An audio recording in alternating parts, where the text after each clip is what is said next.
san phat pa phat hoi phat lo pi ta mai ei mu sa kinwa pathim lo pi thang mai men lam tudan pana chuti du chile pathin tha na ki he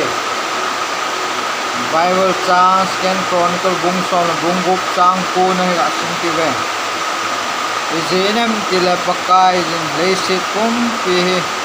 asu vet to vetna ama dinga alung khim nor na be hel ni ho thalenga thahat ikila do sa ding agot jingjeng he athat kila do sa ding got jingjeng he Bible things na patim san ta table yon lam so till now nu la pat ho tu jan khan asam lalain sung ni te hil ten gel te ten that thil bol then kila do sa dingai nang ma esta je sunung ri hi ei de sa pakai je sukristan izan khan hen hi tabanga nan na hileng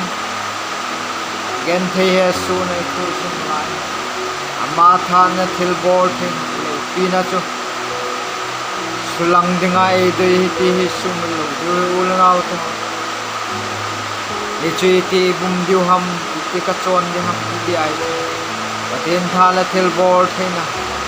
sula na dinga chu nangma mi dinga mal som na hi mi dinga pathe bu chang tu mi pa mi chala naw na hi ma leng zule ha thil bol thing nangma na sula na lo pi ta mai chi ti se do nom kin naw nu la pata dil ten gel te tu jan phan esta nangma sunung zui Christian ni naw